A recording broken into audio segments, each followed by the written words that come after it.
Hi, welcome to my YouTube channel.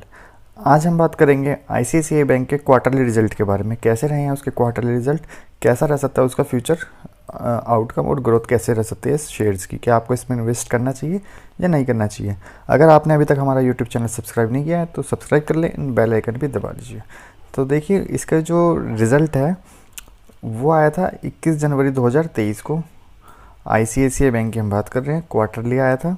इसकी जो meeting हुई थी वो भी हुई थी 21 जनवरी को।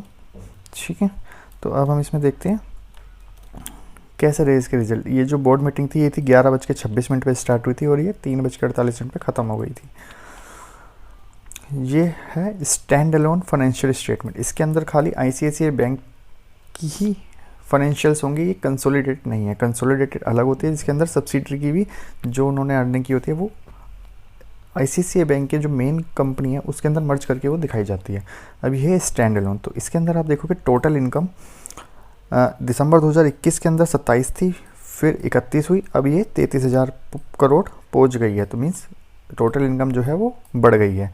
वहीं आप इसका अगर प्रॉफिट देखोगे तो नेट प्रॉफिट भी इसका पहले 6,000 था, उसके बाद इसका जो नेट प्रॉफिट है 6,100 से 7.5 हुआ, अब ये 8300 करोड़ के आसपास इसका नेट प्रॉफिट आ गया। मीन्स नेट प्रॉफिट भी इसका बढ़ा है।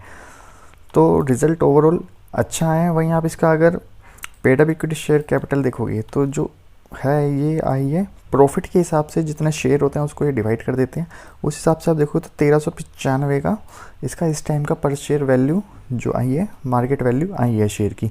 वहीं अगर आप इस शेयर को देखेंगे तो आज ये ट्रेड कर रहा है 8,871 रुपये पे, 871 पे ट्रेड कर रहा है। और जो शेयर प्राइस आई है वो 1300 प्लस कुछ आई है, 1300 प्लस कुछ आई है। तो मीन्स ये अब ये जो है अंडर वैल्यू ट्रेड कर रहा है रिजल्ट के हिसाब से। शेयर अच्छा है, इसमें आप इन्वेस्ट कर सकते हैं, लेकिन मैं कोई आपको टिप नहीं दे रहा। आप जब भी इन्वेस्ट करें तो एक बार आप भी रिसर्च इसमें कर लें। वहीं अगर आप इसके जो रिज़ल्ट है इसके हाइलाइट्स देखेंगे, 5 हाइलाइट्स मैं आपको इसमें बता देता हूँ कौन कौन से हैं। ये बिजनेस मनी कंट्रोल के ऊपर दे रखे हैं। तो सबसे पहले आप इसमें देखोगे तो जो मैंने आपको बताया क्या बढ़ा, इसका प्रॉफिट बढ़ गया है। वहीं इसने भी वही लिखा हुआ है rise and profit on year basis पे 34% का इसका जो है प्रॉफिट बढ़ गया है। तो ये बहुत अच्छी न्यूज़ है इसके लिए। नेट इंटरेस्ट इनकम भी 35% से बढ़ी है। बैंक इंटरेस्ट इनकम आता है, लोन देता है, उस पर जो इनकम होती है उसको इंटरेस्ट इनकम कहते हैं, वो 35% से इस कंपनी की बढ़ी है।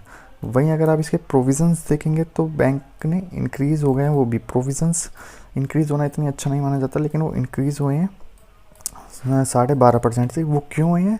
क्योंकि बैंक ने चेंज करी है इस प्रोविजंस नॉर्म्स, प्रोविजनिंग नॉर्म्स होते हैं जो कंपनी के रूल्स रेगुलेशन उन्होंने चेंज करे हैं इसके लिए।